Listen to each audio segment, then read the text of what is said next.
Okay, good evening, everyone, and welcome to the second session. Of course, my gratitude to Ras Al Khaimah, Seventh-day Adventist Church, led by Elder Ronald. And thank you for coming over. We have some visitors all the way from the Kingdom of Saudi Arabia. So please do not be confused or be surprised that they are here also to join and because they want to be blessed with the series of topics that we have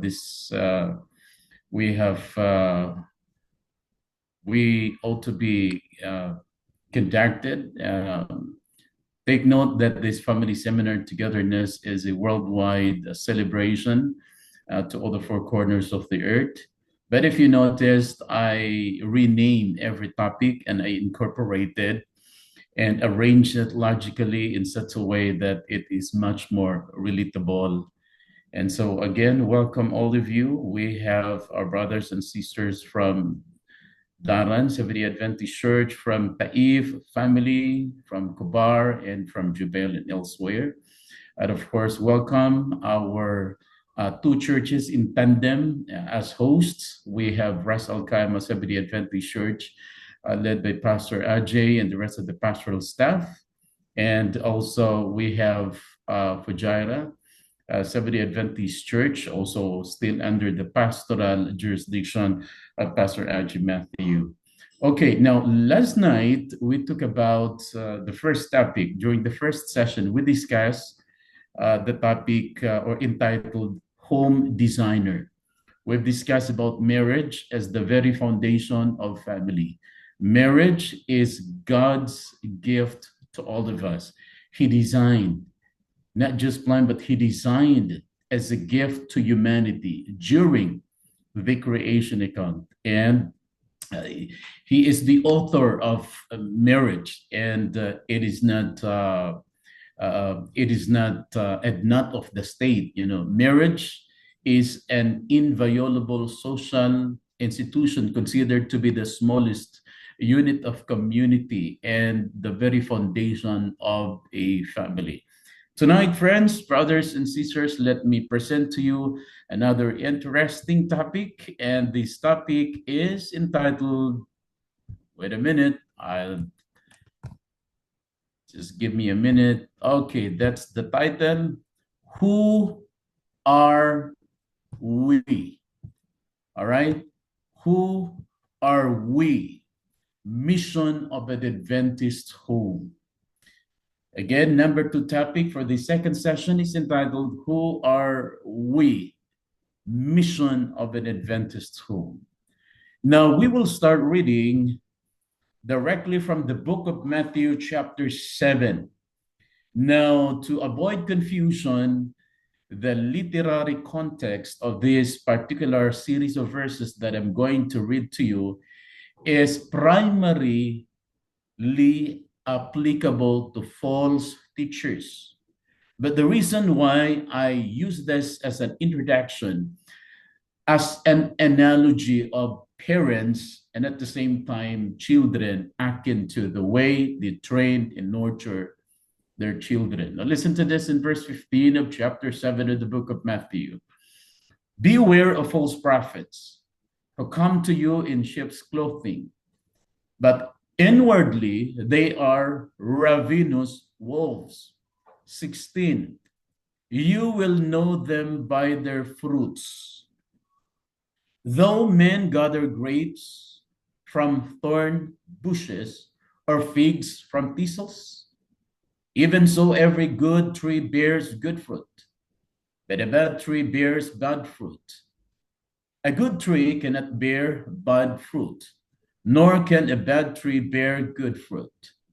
Every tree that does not bear good fruit is cut down and thrown into the fire. And therefore, by their fruits, you will know them.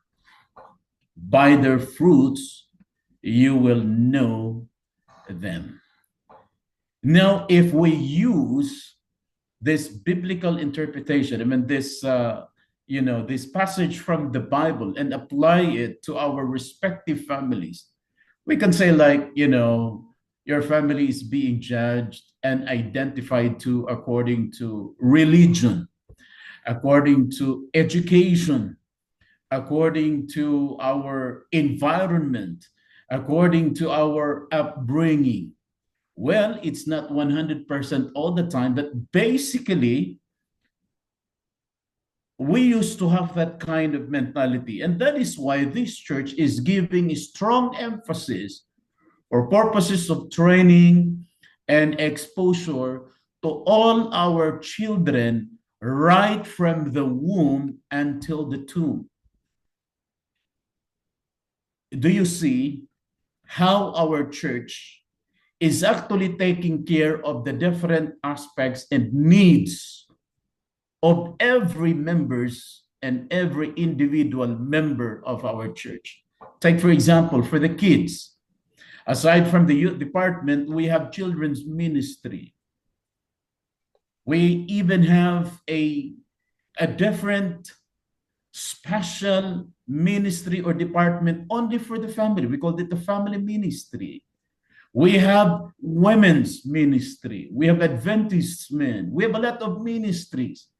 That's how our church is taking care. Why? Because somehow along that line, we know the adage that, we will know the identity of that person by judging the religion, by judging the upbringing, by judging the church or religious affiliation that his family belongs. Okay? Now let's go back to Genesis chapter 1. Genesis chapter 1, I want us to go directly to verse 28. God blessed them. Now them pertains to Adam and Eve, male and female, husband and wife, father and mother. God blessed them and said to them, be fruitful, increase in number.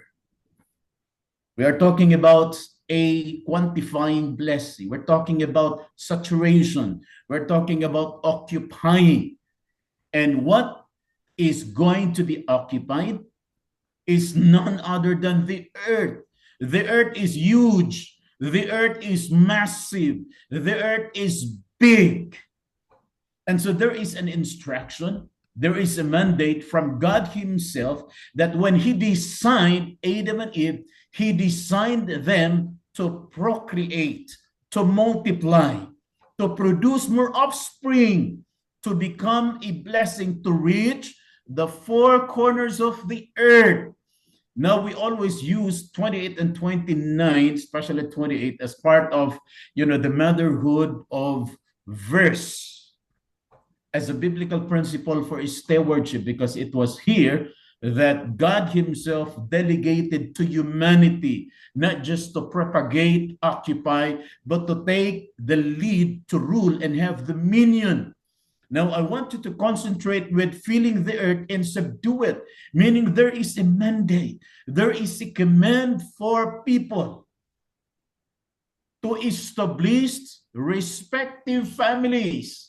And that is why in Genesis chapter 5, 10, and 11, and so on and so forth, we have the presentation of clan by clan, by clan, by family, by family, by family, by tribe, and by tribe, because right from the start, when God created mankind, he gave them a mission, a mission, a mission that will focus to reach out the four corners of the earth.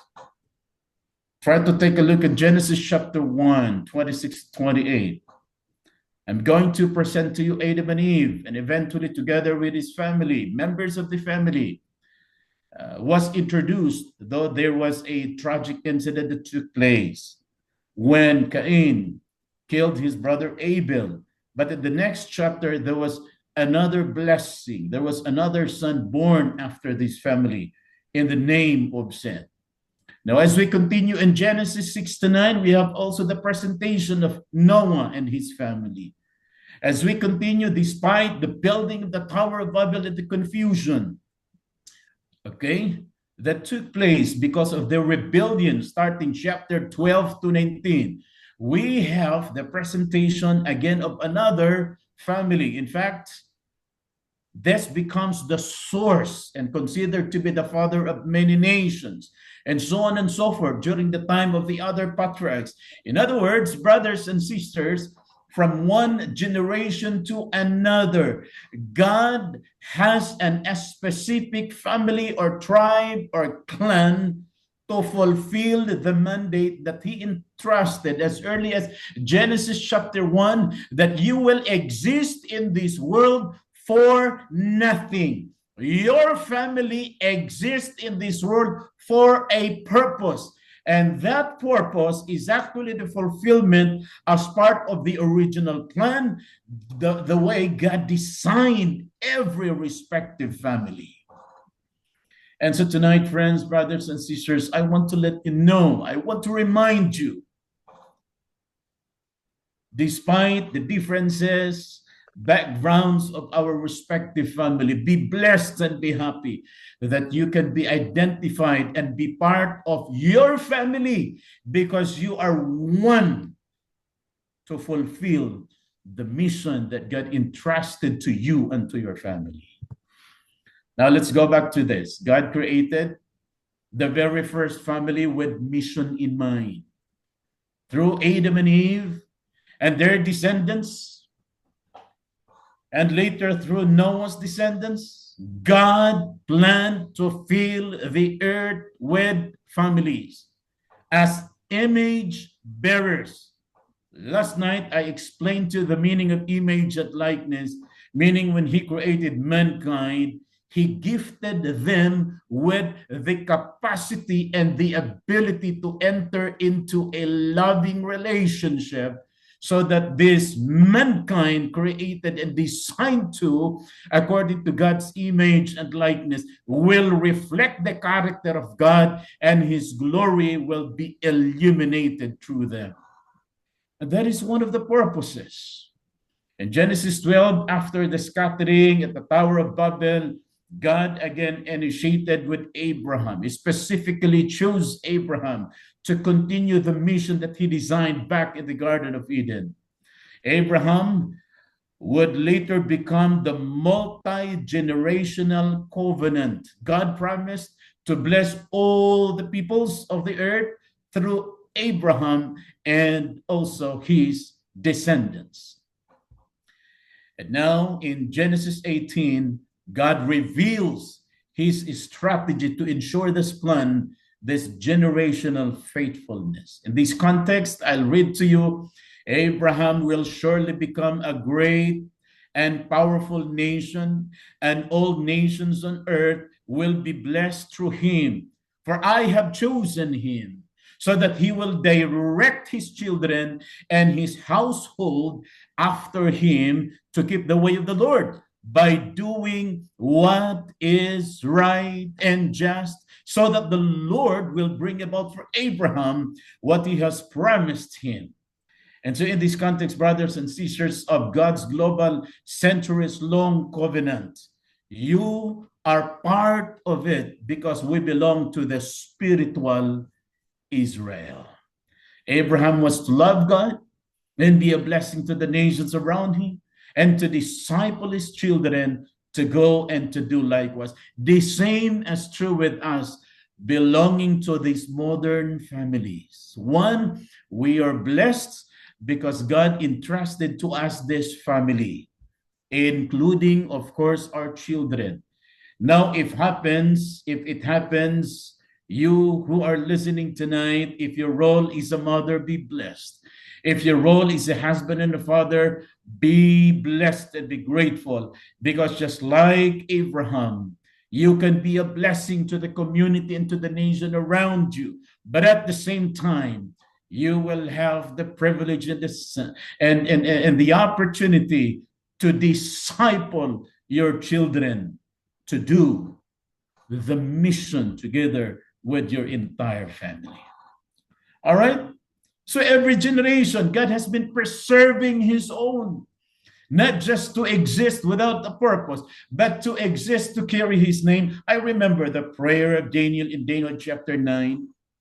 Daniel chapter 9 is not only the interpretation of the 2,300 days and that the sanctuary shall be cleansed, because the first part is actually the intercessory prayer made and conducted by Daniel. Daniel chapter 9, verse 15. Daniel, in his prayer, he said, "Now, Lord our God, who brought your people out of Egypt with a mighty hand, who made for yourself a name that endures this day, we have sinned, we have done wrong. Lord, in keeping with all your righteous acts, please turn away your anger and your wrath from Jerusalem." Listen to this. Turn away your anger and your wrath from Jerusalem, your city. This is genitive possession. Your city, your holy hill, your people. Our sins and iniquities of our ancestors had made Jerusalem and your people an object of scorn, sacrifice, and mystery to all those around us. Verse 17, he made his last appeal part of his intercessory prayer before God on behalf of God's people. "Now, our God, hear the prayers and petition of your servant. For your sake, Lord, Lord, look with favor on your desolate sanctuary. Give ear, our God. Hear, open your eyes and see the desolation of the city that bears your name." We do not make this request of you because we are righteous, but because of your great mercy. Lord, listen. Lord, forgive. Lord, hear. Lord, act for your sake. My God, please do not delay, because your city, your people that bears your name from generation to another generation, God has been preserving his own people to continue the mandates of the mission. And now, in the end of time, the latter days, Seventh-day Adventist Church, as claimed belonging to the remnant church, with all its members identifying ourselves with families, each one tonight is represented, just like the prayer of Daniel. Lord, for the sake of this family that bears your name. Lord, for the sake of this church that bears your name, listen to our cry. Help us to represent you. Help us to witness for your cause and for your glory. Help us to continue the mission in the context of three angels' message. If you will ask me, who are we?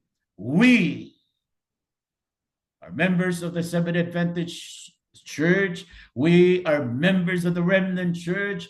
We have our respective family on the go and with mission at hand. I want to emphasize the role now of our respective family. You know, the family serves as breeding ground for missionaries. I like this one. It's not actually the school. It's not actually even the church to begin with.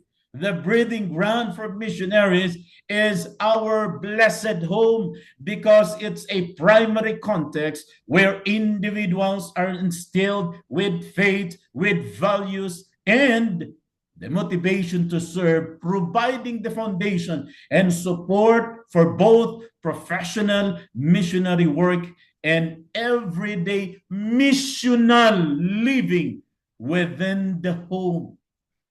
So we are one blessed family, especially if your family is residing in the contexts of these 1040 windows and your children are included or belong to third culture kids. They are exposed to what is going on surrounding them.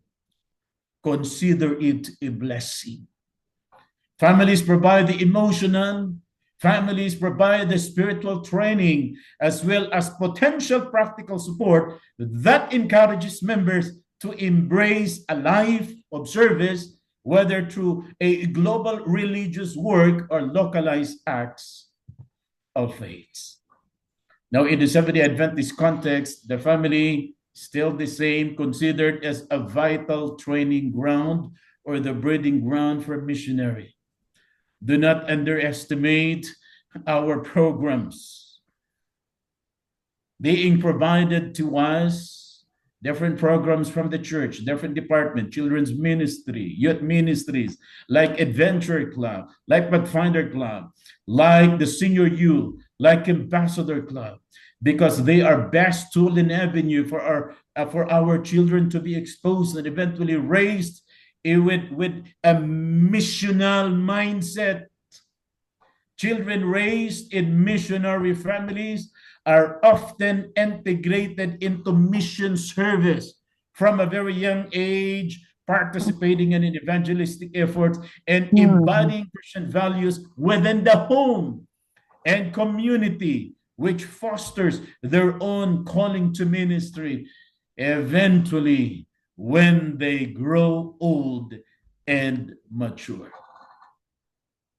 Now, question for us tonight: how the family fosters missionary calling. How the family fosters missionary calling. Number one, spiritual formation. And where does spiritual formation begin? In our respective family. Families act as domestic church.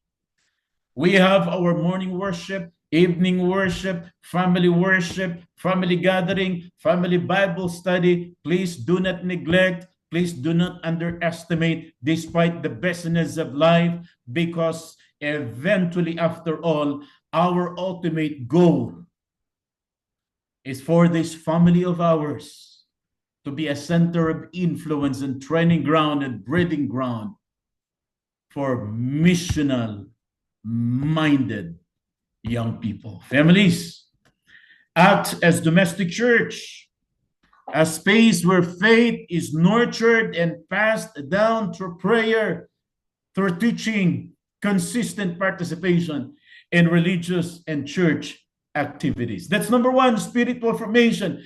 Answering the question, how our respective families, our children, be fostered for missionary calling, spiritual formation. What is the source to begin with? Our own home is considered to be the domestic church. Second, values and purpose.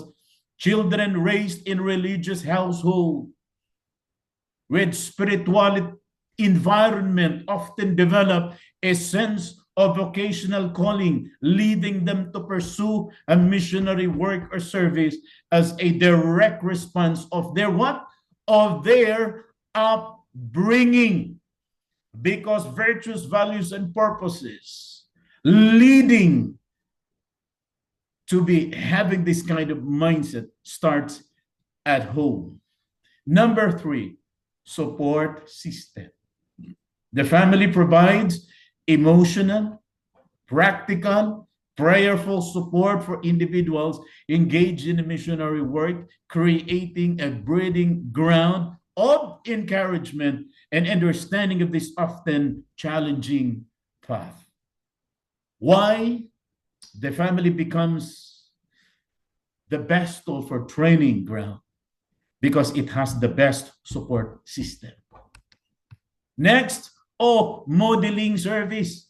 Parents and family members can model a lifestyle of faith and service, making mission-oriented endeavors natural and achievable for their children. You have the guts, you have the freedom, you can act independently among your family and say, okay, during our vacation time or during the normal course of our living in this area, you can have a family-oriented missional activities. And it can be the best model of service that your children will grow up reflecting upon it. They are already familiar. They are already used to, because family served as a model for this. What else? Shared mission. In some Christian traditions, the family itself becomes a unit of mission, with family members participating in service together to spread faith and love in the world. Shared mission as a family, not just the church in general, but also to the smallest units of community and society called family. Direct involvement. Children can become involved directly in mission activities through their parents' example and participation in church programs like a Sabbath school and any other programs initiated by any other departments. Please join, invite, encourage, let them involve directly, friends, brothers, and sisters. Integral part of mission. In the Adventist Church actively promotes all the family in mission. All the family in mission, encouraging families to participate together in what? In evangelistic effort and sharing their faith with others. I want to emphasize this: missionary kids, third culture kids. I like how our president, Pastor Mark, explained in details about advantage. You know, there are a lot of families consider this one as disadvantage, but no, it's not. You are one lucky or blessed if your children are raised in the context of third culture kids, because they're exposed to the reality of the world without any biases, because the moment they are here, they are totally exposed to different cultures, different nationalities, different needs. This is the reality of the world without and away from the comfort of our home and blessed countries. Children growing up in missionary families are often involved in their parents' ministry, experiencing different cultures and participating in community activities which cultivate their own understanding of mission. The third culture kids. Testimonies for the Church, Volume 6, page 409, paragraph 2. We're almost done. Our work for Christ is to begin with the family in the home. The education of the youth should be of a different order from that which has been given in the past. Their welfare demands far more labor than has been given them. There is no missionary field more important than our home. There is no missionary field more important than our blessed home. By precept and example, parents are to teach their children to labor for the unconverted. The children should be so educated that they will sympathize with the aged and afflicted, will seek to alleviate the sufferings of the poor and distressed. Highlighted, they should be taught to be diligent in missionary work, and for their earliest years, self-denial and sacrifice for the good of others and advancement of Christ's cause should be what? Planted, should be inculcated, should be taught, should be trained, that they may be laborers together with God. But if they ever learn to do genuine missionary work for others, they must first learn to labor for those at home who have the natural right to their offices of love. And so every child should be trained to bear his respective share of service in the home. In the home, no one will be left behind. Every member of the family has its own respective, important, valued goal and contribution. He should never be ashamed to use his hands in lifting home burdens or his feet running errands. While thus engaged, he will not go into the path of negligence and sin. How many hours was wasted by children and youth, which might be spent in taking upon their strong young shoulders and assisting to lift the family responsibilities which someone must bear, and therefore showing a love interest in the father and the mother, they are also to be what? To be rooted in the true principles of health reform and the care of their own bodies, because they too share the burden of the missional calling of our respective families. Tonight, friends, let me ask you, who are we? Who are you? We belong to an Adventist home. An Adventist home exists without a purpose. An Adventist home exists not for nothing. We exist because of our mission. You know, as in closing, Joshua was already old, 110 to be exact. He stood before the assembly of the Israelites, and this time they are able to conquer the land of promise, the land of Canaan. But upon dividing in a portion and parceled among the tribes, Joshua noticed their comfortability. Giants were gone, descendants of Anak were defeated. Just like in our situation today, we feel so comfortable that we forgot that our respective families, God allowed us to conquer the land of promise. It is because of a heavenly and spiritual mission. How did Joshua made an appeal? How did Joshua made his appeal before the assembly? He used the family power and dedication. He reminded the people of God, the Israelites, to remember the pasts of God's guidance when God, in Exodus chapter 12, liberated them, roam around for 40 years in the wilderness until finally they crossed the river Jordan, conquered, the Jericho, and eventually conquered the whole of the land of Canaan. He reminded them. He reminded them about embracing the idols. Idols, one way or another. The same as with us today, friends. Our job, our duties and responsibilities at work, workplaces may be our idols. Because according to one professor, anything or anybody that take the place of God is an idol. Listen to this in verse 14. Now fear the Lord and serve him with all faithfulness.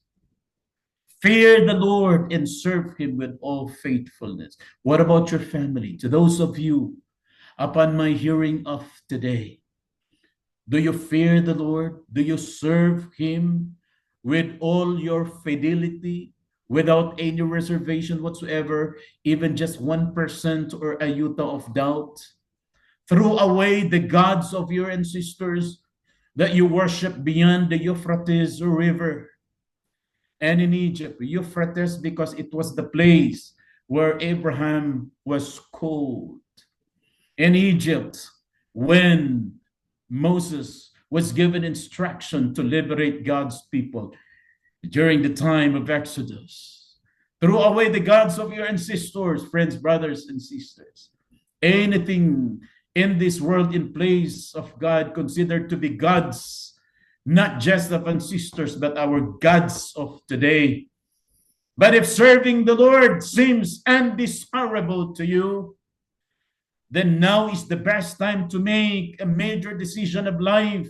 You, your wife, your children, and your entire family. Joshua said before the assembly, then choose for yourselves this day whom you will serve, whether the gods of you today. I understand we've come to this place in our mind because we have a lot of dreams for our family, for our children, for the best education that this world can offer. But friends, brothers, and sisters, Genesis chapter 1, we are being reminded that we exist as an Adventist home for nothing. God designed this remnant church for a mission. Who are we? We are an Adventist home for a mission. But if serving the Lord seems undesirable to you, then choose for yourself this day whom you will serve, whether the gods of your ancestors or anything this world has to offer. But as for me and my house, but as for me and my blessed home, but as for me and my household, we will serve the Lord. May God bless us all. Good evening, and see you tomorrow night, because our topic is another interesting topic. It takes a lot of growing for a family altar. God bless us all.